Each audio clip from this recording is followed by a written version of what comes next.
Welcome. My name's Liz Goring, and I have my friend Holly Nesbitt here. And we're so excited that you've hopped on to join us tonight to learn a little bit about Lyme disease, being it's Lyme Disease Awareness Month. I am an educator, I'm a wife, I'm a mom of 3 kids. I'm a certified personal trainer and a certified health coach, and most of all, a Lyme warrior, which has brought me to this space tonight because it is so important that we create awareness about this ever so rapid growing disease. My friend Holly here, she is a mom of 3 as well. She's a certified functional medicine health coach. She has 6+ years experience in the functional medicine space, and she's an online wellness entrepreneur. So I'm going to pull up some slides here.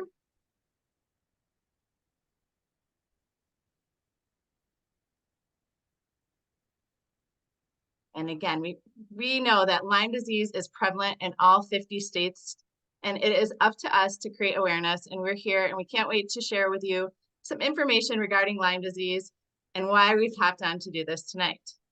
So you can see here, this is my family on the left. My husband, Carl, my daughter, who's 16, Emma, Allie, who's 13, and my daughter, Kate. Here, this is a vibrant, healthy looking family from this past Christmas. But 7 years ago, I could hardly get out of bed with Lyme disease that went undiagnosed for 18 years. To say that our journey has been crazy and a long one is an understatement. 1996, I went backpacking out in Colorado, a week-long vacation, hiking through the mountains with friends, turned into getting Bell's palsy when I returned from my vacation. At being 17, not knowing what was going on, doctors dismissed it, being a healthy athlete. I was super sick, fatigued, but yet they dismissed it as they weren't quite sure, and life moved on. Eventually, the paralysis came back in my face, but the health started to decline. At 18, I struggled with mono. I was in and out of doctors trying to figure out what was going on with this chronic fatigue that I was all of a sudden experiencing. When I started my freshman year in college, I started with a lot of neurological problems, in and out of different specialists. Again, it was dismissed for life, anxiety from being away, independent. I started having insomnia, a lot of different issues with processing. They put me on this, they put me on that because nothing was wrong.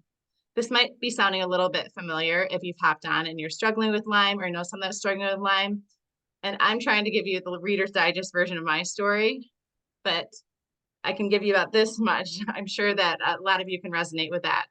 After college, I started developing a lot of migratory pain, in and out of specialists. My husband, who I met when I was 19, started to see my health decline as well. They did basically CAT scans, MRIs, nothing was wrong. I was in and out of chiropractors, getting epidurals, getting different medications for the pain that I was experiencing, but yet no diagnosis of any sort. They thought maybe lupus, they thought maybe autoimmune, they ruled out all the different things that could possibly be going on within my body. And so for a long time, I just lived in a state of not really knowing. When I started to try to have children, I had fertility issues, lots of different issues with hormones. I ended up getting pregnant with my oldest, and when she was born, we started seeing problems develop with her health. We got mold checked our house. I mean, there's so many different things that we had going on with our family's health that it just seemed impossible that there wasn't something really going on. So I kept advocating for myself. I became a personal trainer to try to figure out my own body. Lo and behold, the culprit was truly Lyme. So long story short, fast forward about 7 years ago, I started seeing a couple holistic homeopathic doctors out in California, and they started uncovering a lot of co-infections. 2 blood tests later, they had referred me to a Lyme literate doctor, positive for Lyme. They then had my children all come in, and all 3 tested positive for Lyme disease. So a diagnosis was a blessing, and we finally had some action to move forward with our healing process. And I know that's kind of a lot in just a little bit, and it's hard to articulate our whole story because it was such a long span of time. But it's why I'm on here tonight to share with you what has helped my family. And I know Holly's going to share a little bit about their journey too with Lyme disease. You know, we're here tonight to share, not to claim to treat, prevent, mitigate any disease or illness. We're not doctors. We're just sharing what we've been through and what's really benefited both of our families. So Holly, could you share a little bit about yourself and your family? Absolutely. I am honored that you asked me to be a part of this. I'm very passionate about helping people heal at the root, and definitely Lyme disease is something that so many people struggle with. We live in Pennsylvania. It's super rampant here. We have beautiful hiking trails, beautiful outdoor areas, but the ticks, I mean, they're everywhere, and so many people deal with this. And one thing that I will say is I think that we have such gifts in sharing our stories. Whenever we are able to share our story, somebody can hear it and it can bless somebody else, or it could be the missing piece to the puzzle that they're looking for. And I just think, I know for me, when I was on my wellness journey, hearing other people's stories is really what helped me just get even further to healing. And so I'm really glad and honored that you asked me to be on here. And my story, really briefly, growing up in Pennsylvania, I was an outdoorsy type of a kid. I used to play with my cousins all the time. They were my neighbors. We went through the woods, swimming, all the things. And honestly, I picked ticks off of me a lot. It wasn't, I remember getting them and we would pick them off, and I never got the bullseye rash. I never got sick from it. It was just kind of life in PA, I guess. And so it wasn't until I got married to my husband. We had 2 kids at the time. We purchased a home and we were super excited. And that home actually had mold that I did not realize was there. I didn't know about mold illness, did not do my due diligence in terms of testing the home or any of those kind of things. And really what I learned was Lyme. My Lyme journey was really tricky, similar to you, in that doctors really weren't sure what the heck was going on, because the really thing that I learned is that mold is such a immune suppressor and such an insult to the body that it really made my immune system go awry, and Lyme became a factor. I ended up finding out that all of this chronic fatigue and this joint pain and trying to sit on the floor with playing with the kids and then getting up and like feeling like I'm way old. I'm like, what is going on? Like, all of this, I had a lot of Lyme co-infections, and it was really eye-opening to me that, we can even be diagnosed with Lyme years later because our immune system isn't strong enough to keep it in a box, is what my functional med doc told me at the time. And so, it's so important to keep our bodies healthy. But fast forward, going through that, I learned a lot of things about, eating clean and reducing chemicals in the home and herbal remedies and things like that. And I praise God for that, because fast forward a handful of years, our youngest last year, he came inside, he said, my skin turned black. Guys, he's 7, he doesn't know. And he's like flicking his neck right here on the soft spot. And here it was a tick. I didn't see it the day before. I didn't see it because it was right below like his t-shirt. We pulled it off. I knew to keep an eye on him within the first, after, I knew, I was like, okay, if we can get past 9 days, he'd probably be okay. By day 9, he got this bullseye rash, headaches, couldn't get up, all the things. And I knew that, we needed to act quickly. And I have really great holistic doctors in my back pocket from my journey. I contacted them, and, the rest is history. Honestly, he's doing amazing, and I'm really grateful. So I'm glad that we could be here to, share this awareness. I think the more we know, the more we can help ourselves and help our families. And this is something that's really real, and it's affecting a lot of families, and it doesn't have to be something that you can't overcome. So thank you so much for having me on today. And I just, hope and pray that this is a blessing to people watching. Well, I wholeheartedly agree. I know I never thought I could be here articulating and talking to all of you tonight. So if we can be at least a beacon of hope, I'm so glad that we're here. And you're right, our stories are so powerful, and this is why we use them to help others and pay it forward. So we're going to talk a little bit more about Lyme disease, and we're going to go and talk about ticks. So ticks are the main carrier of Lyme disease. You can see here that mosquitoes, spiders, and other biting insects can spread the disease, but mainly it's coming from ticks. And ticks are everywhere. They're not just, they stay out east. Like Holly said, she's in Pennsylvania, and that's very heavily populated tick area. They're everywhere. And actually this morning, I'm here in Michigan, there was health officials gave a warning that it's going to be a very tick heavy season here. So just creating this awareness that they are in all 50 states. There's 1,304 cases per day diagnosed, and the CDC estimates that 476,000 people get Lyme disease each year in the United States. That's just, it's more than people realize. So this is very important that you understand why we're here sharing this with you today. So there is no minimum attachment time to transmit Lyme from a tick to humans. The longer it's on, of course, there is more likely of a chance. We do also want to tell you, we are not here to try to scare you. Not all ticks carry Lyme or other co-infections, but they can. And so I think that's the biggest thing, is just being aware that if they are attached, there is a way to get them off that we're going to talk about here in a little bit further. But there are no studies showing that there's a minimum attachment time for transmission of Lyme to humans, especially from nymphal ticks. Those are the really baby ones here, like you can see here. So since we're kind of getting into the springtime and Lyme being Lyme Disease Awareness Month in May, this is why we start to create awareness, because we see them start coming out more in the spring months and into summer. People say they go dormant in the winter, and that is not true. They actually do hibernate underneath. And if you are a hunter or you're in the woods in the winter, you still also need to be aware. So there's ways to protect yourself against Lyme disease. You can see this gentleman here versus this lady here on the rocks. There's a major difference that you can see in their attire. If you know you're going to be in a wooded area, it's very smart to stay in the middle of a trail if you're walking on a trail, and avoiding sitting on logs and leaning on trees, wearing hats, possibly tucking up your hair if you have longer hair too, so they have less of a chance to attach themselves to your hair.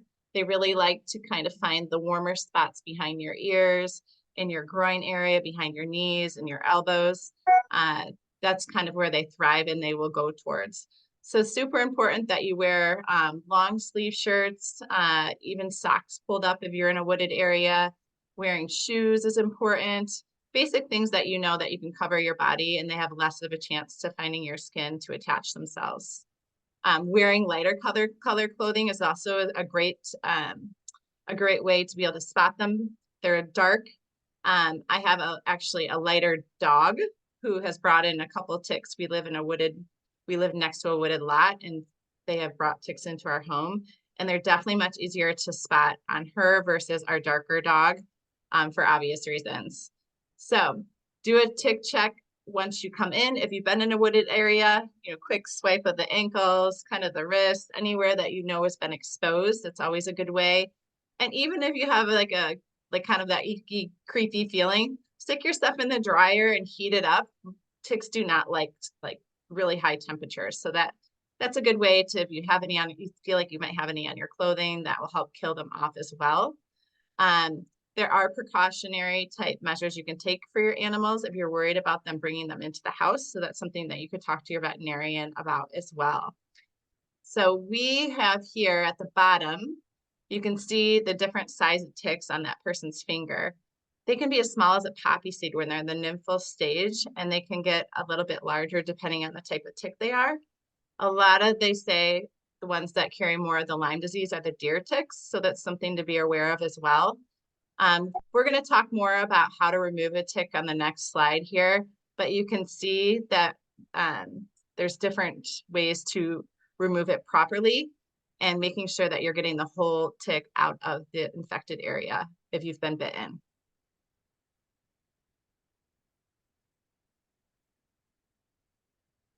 So here's a little bit more of a detailed slide about how to remove a tick. Use a fine tip tweezers There's also some other tools too that are out there. I've seen something called a tick key. I'm not very familiar with that, but I have these little crochet type hooks that are called otoms.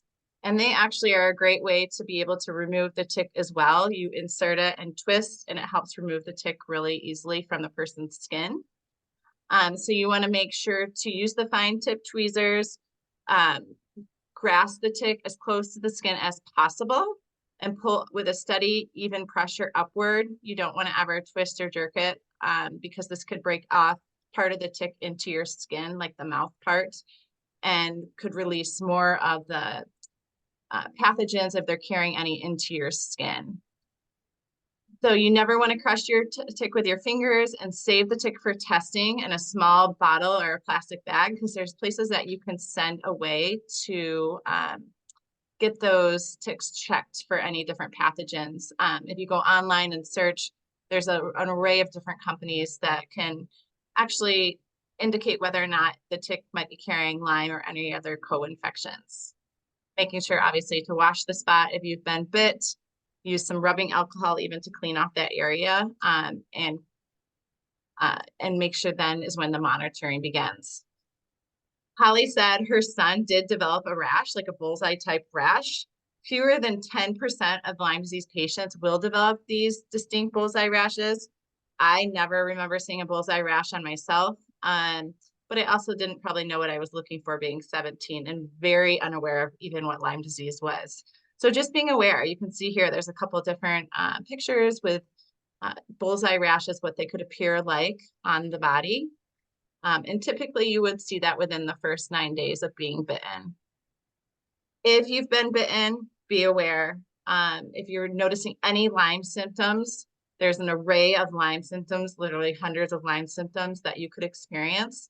I probably could have checked off like most of those over the 18 years that I was undiagnosed, but things like the flu-like symptoms, fever, chills, swollen lymph nodes, feeling really fatigued.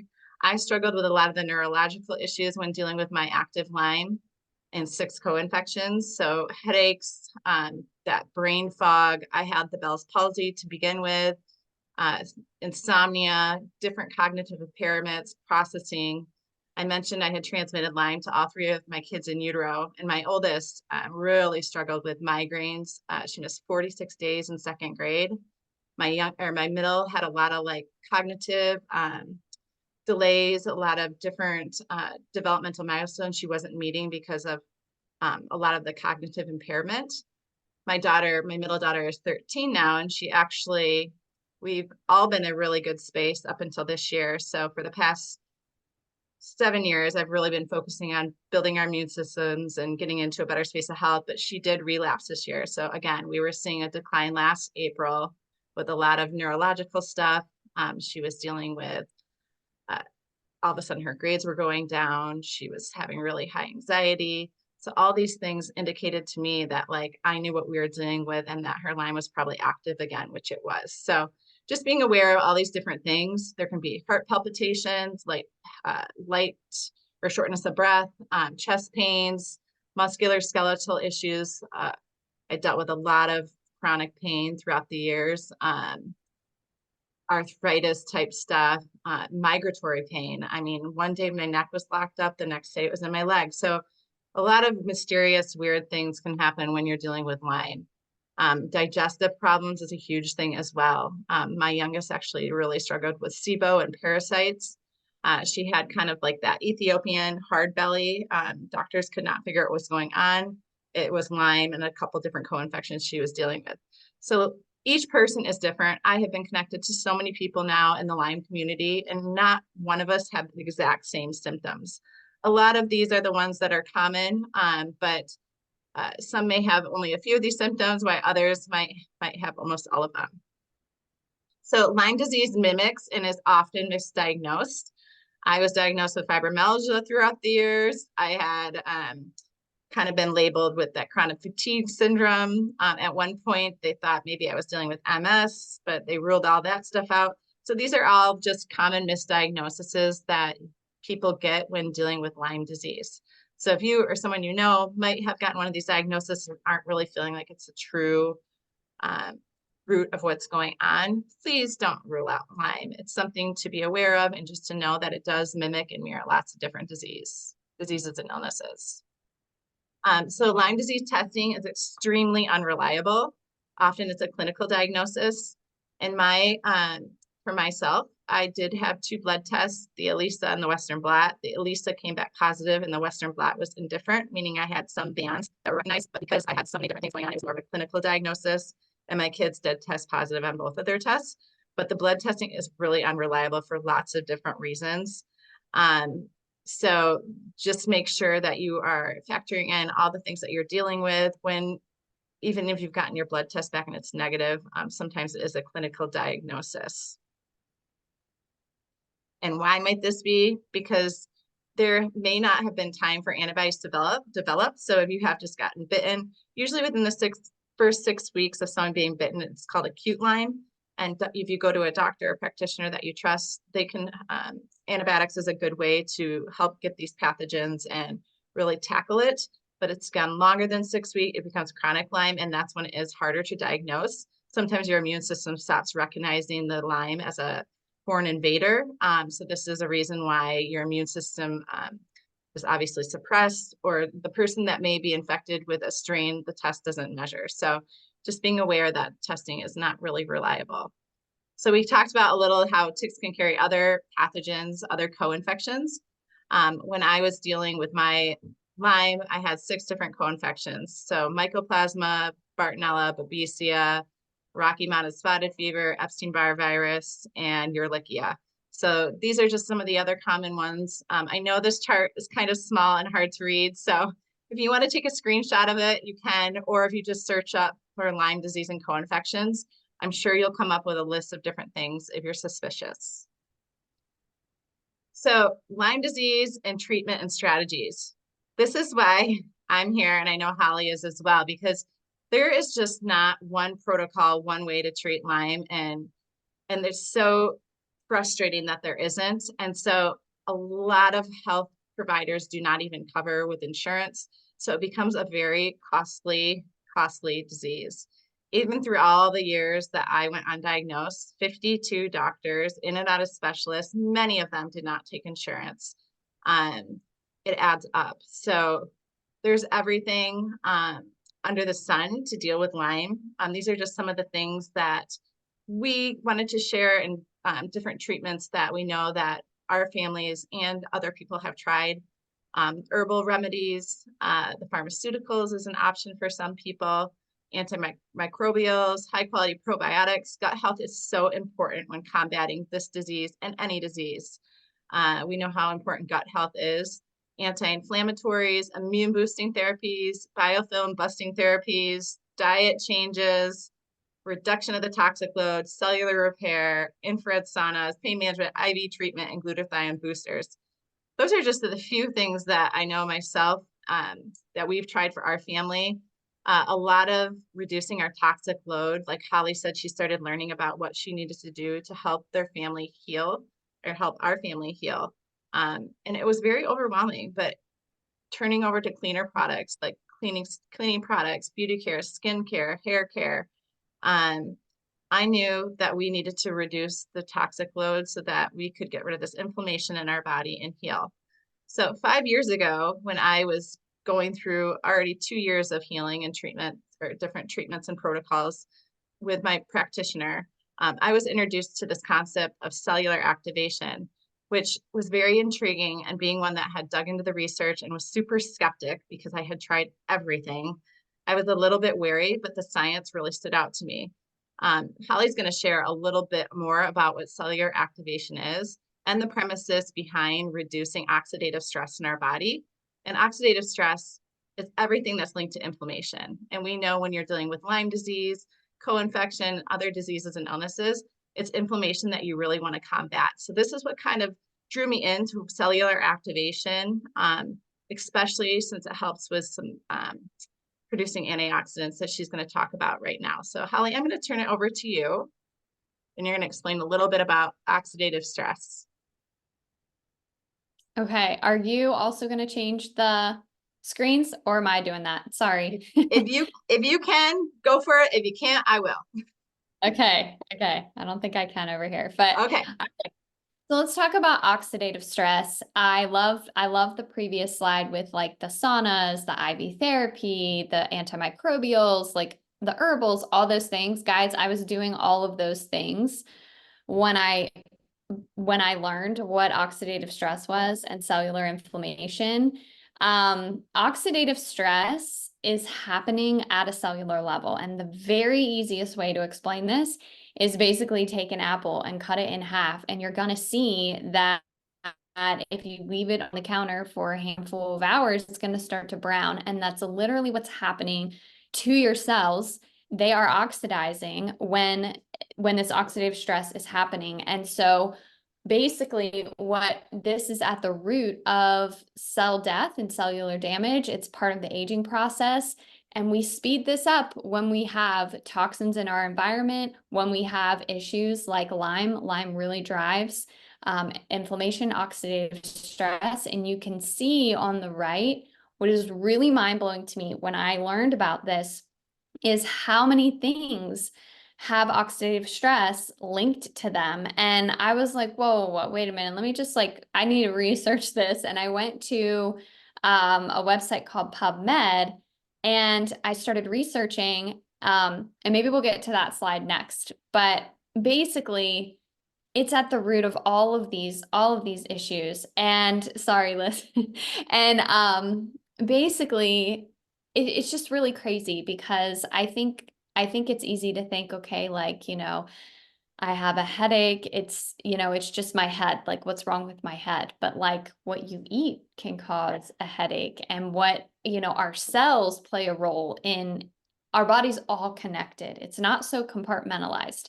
And that's what I think is really amazing when you start to understand what oxidative stress is and how your cells being unhealthy can really affect your whole body, head to toe. So, and what we're going to talk about now is antioxidants versus taking antioxidants versus making antioxidants. So, oxidative stress is happening. How can we combat it? Well, we can avoid toxins, right? We can avoid them so we don't drive oxidative stress. We can keep our gut as healthy as we can, detox our body. We can do all of these things. However, when I was dealing with Lyme, I was doing a lot of those things. I was on IV therapy. I was getting in the sauna. I remember I told you I had changed my diet. I had changed my diet to a high antioxidant diet because I knew that through learning and through functional medicine and all of that, I knew that hey, you need to have a lot of antioxidants to combat oxidative stress. However, I would get IV therapy and I would feel good for good. Okay, my good. I would come out of misery, let's say, for 2 weeks. And then it would be right back and I would have to go back and get more. And the other thing is I could only eat so many green juices and blueberries and all the things. So I was on social media and I was always wanting to learn. And I found a gal who is now a sweet friend of mine, and she was sharing about activation using Protandim NRF2. And I was like, what the heck is that? I've never heard of activation. What activation in Protandim is we're not treating or diagnosing or curing any disease. We're literally getting the body to optimize and work better. And what it does is it gets your body to make more antioxidants, which is amazing because that opens up a door of not being capped to how many blueberries you can eat and how many IVs you can get. So basically, what ends up happening is your body has, the ability to make more antioxidants by optimizing this thing called the NRF2 pathway, and that's what it's doing, and it helps combat oxidative stress and free radicals at a ratio of 1,000,000 to 1 versus 1 to 1. So it's really powerful and amazing. So whenever we talk about, we talk about doing this, when I heard about this Protandim to. I'm like, okay, I'm already eating a lot of antioxidants, doing IV therapy, all these detox, sauna, all these things. I immediately said, what is in it? Right. So turned it around, looked at the label, and it's a combination of 5 herbs. And I immediately dismissed it because I was a lot, skeptical. And I thought, well, I have already I'm already taking all the herbs that are in the product, so I don't need that. That's exactly what I thought. And guys, I'd spent hundreds, thousands of dollars on my health up until now, had a lot of guilt about that. So in my mind, I thought, I don't need to waste money on another thing, right? You get really fatigued when you're going through Lyme and chronic illness. Like you really get tired of trying to figure out what's going to work. So I dismissed it for 7 whole months and I was super skeptical. But what I didn't understand is that the blend and the ratio of the herbs is what makes the difference. So I was taking the herbs in supplement form versus taking something like Protandim that has all the herbs in it. The herbs are in the right blend, the right ratio, and that is what allows the body to optimize the NRF2 pathway and optimize making its own antioxidants, which is amazing.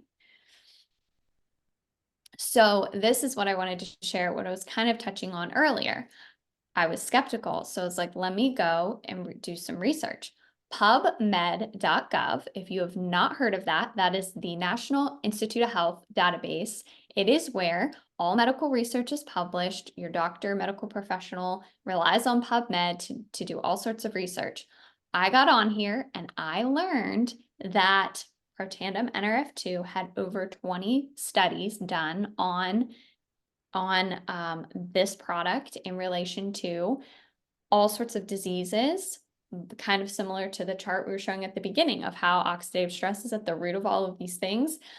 I was blown away. I was like, wow. So when you actually get lower oxidative stress and you get your body to make more of its own antioxidants and get your cells healthy, the body then is the miracle and it starts to heal itself and it knows what to do.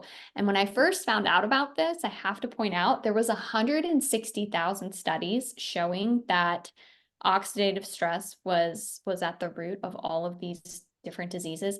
Now, guys, there's over 300,000 studies. So they are realizing that there is a huge connection here to this. And I would highly suggest go to PubMed.gov and type in oxidative stress and Lyme disease. You'll see how they're connected. It's really an amazing tool for research.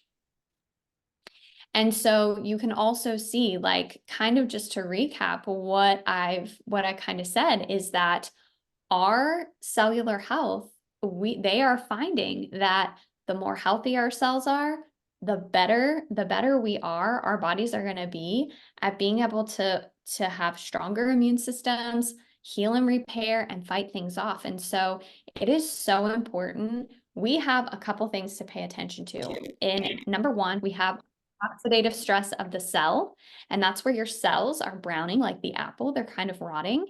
And we don't want that. And then the other part that we have is we have something called a mitochondria. And that's a little part inside of your cell that makes your energy. Guys, like when you have chronic illness like this, you're tired. Like tired is an understatement. Like it's like you cannot push anymore. Like tired's like, oh, I'm tired. I'm gonna like push through my day and do it anyway. No, no, no. This is like you're flat on your back. You can't. You cannot go anymore. And that comes from mitochondria damage.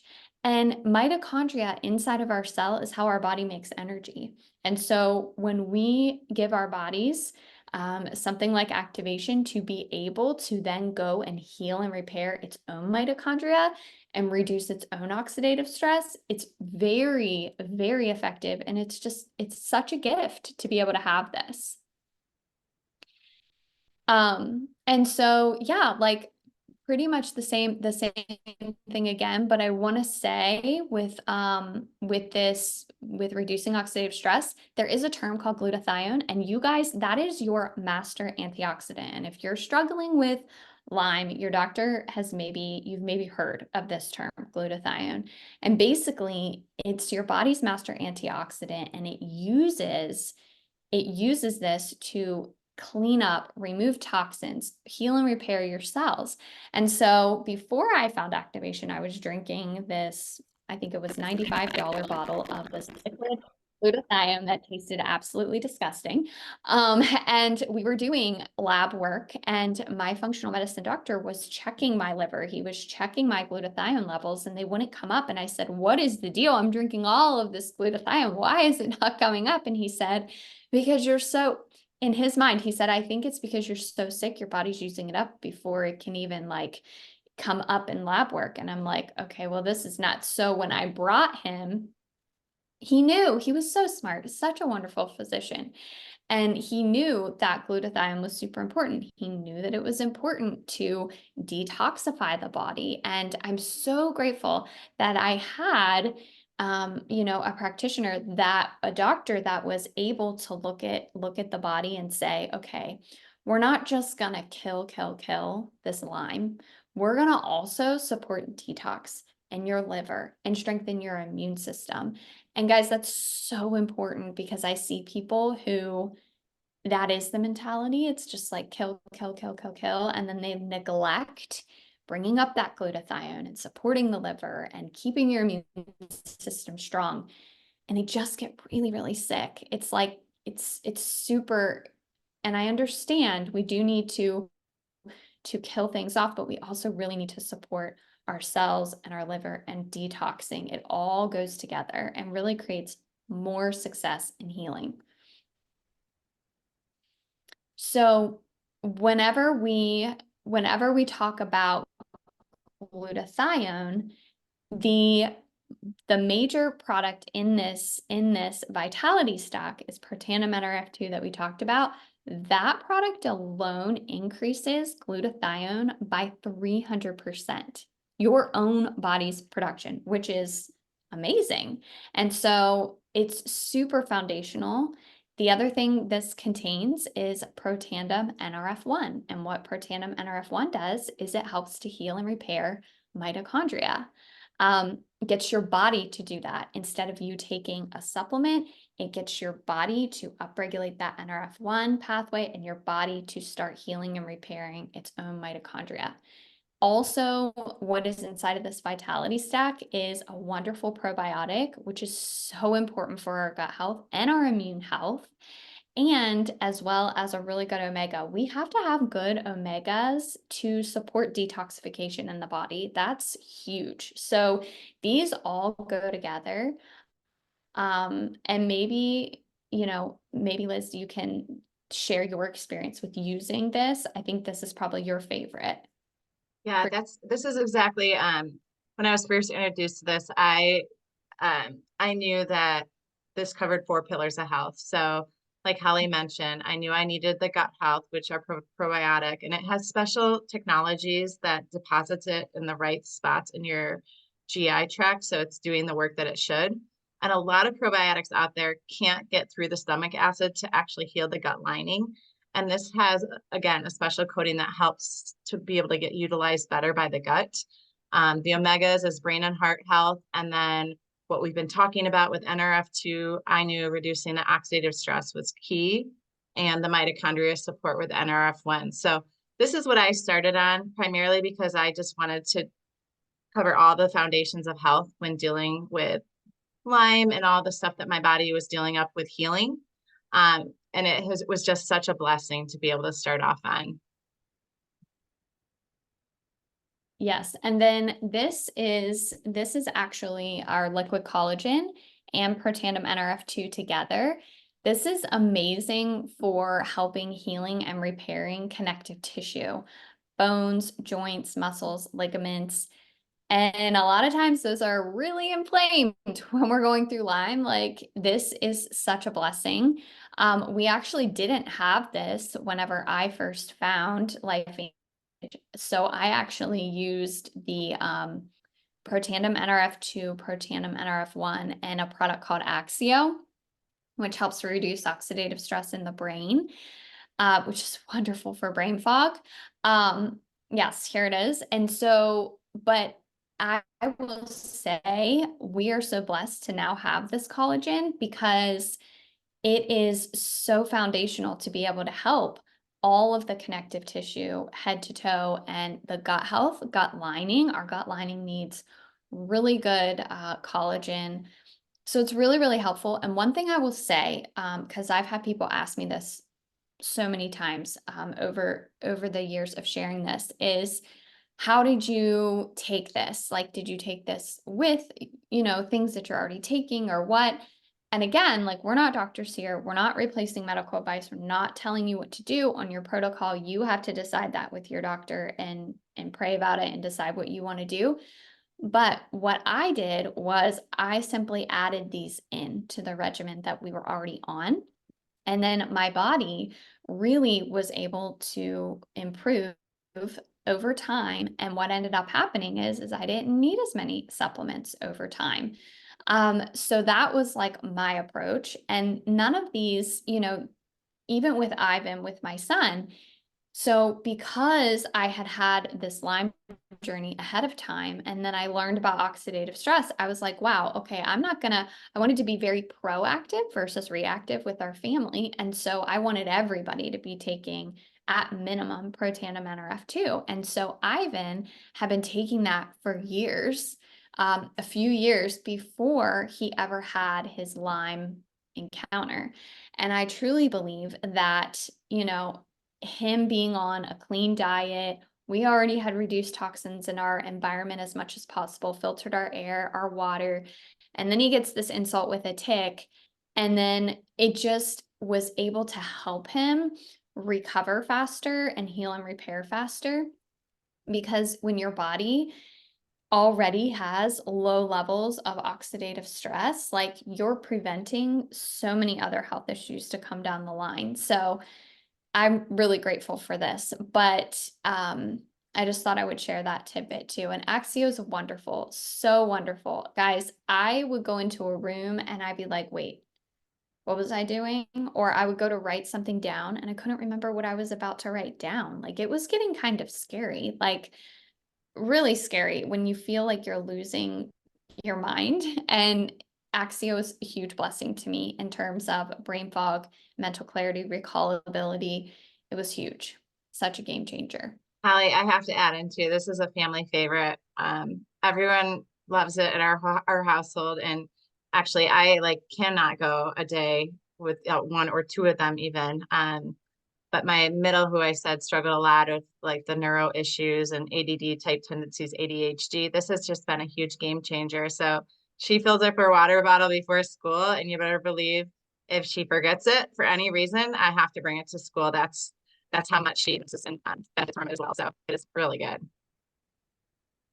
Yeah, and I think it's so exciting to be able to show testimonials too of other people. I mean, we're here sharing our testimonials, but there's so many people that we have seen in our worlds, in our community, who have had such success adding activation in.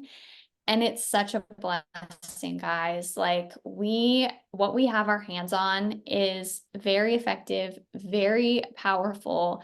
And like, you can see with her, like, and I know in her journey, like, she's also used different supplements and things like that.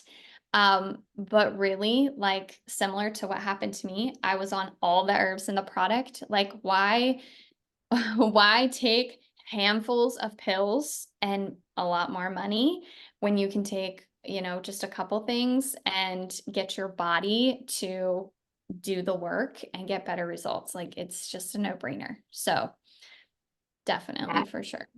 Yeah, I want to kind of add into that too. I was the same as you. At the time, I was taking two granny pill boxes full of supplements, and I did not want to live that way forever. And I could be a blood working with my practitioner. I was lacking all these things, but activation is much different than supplementation. And I will say, at least, it does take time, but within 2 years, my blood work looks like a completely different person. So, like I said, I'm not going to claim that this has been the end all save all, because I do a lot of other good things like yourself to be able to better my health and healing. But I know it's been a huge factor as well. Yeah.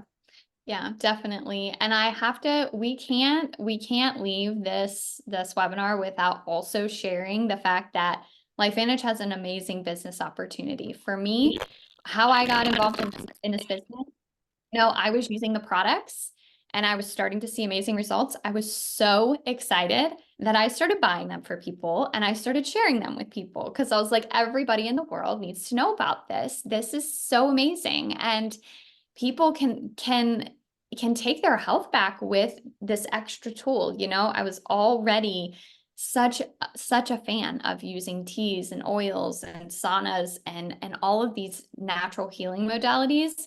Why not also share this? And so that's what I was doing. And my mentor calls me one day and she says, "Hey, I see that you are sharing these products with people and posting on social media. Like, would you also like to join the business and get your products paid for?" And I was like, "Oh, I never thought about it. Sure." And so that's really like, that is how simple I ended up joining the business. I already had such a huge belief in the products and had seen what they did in my body and other people's bodies. And I just really wanted to share that with the world. And really, it turned into being able to raise my kids. I homeschool my younger two, create income from home, really, really fuel my passion and purpose in also helping people and helping people get well in a natural way. And so for me, it's been such an amazing journey so far. And I love all of the amazing people in our community. And I love our mission and our purpose. Business is an amazing opportunity to create more financially for your family, and really, really help so many people. Yeah, Holly, I think I could probably say just what you said. Holly and I, we are part of the same company. I joined just like Holly, starting off as a customer, wanting to wholeheartedly just help others and get our products paid for. And it's turned into so much more. I'm just grateful for the community, the supportive nature, the way that everyone backs each other.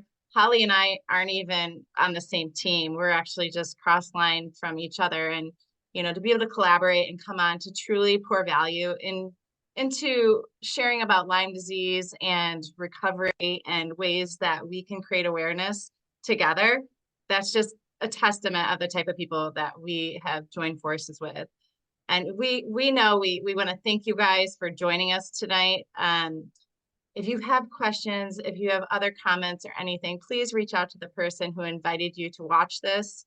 It's been a pleasure to be on here with you today, Holly, and I appreciate you taking the time to share with everyone. And we hope you guys have a blessed rest of your May and create awareness, share this, and we just appreciate you. Thank you so much. Thank you. I'll see you later. Thanks, Holly.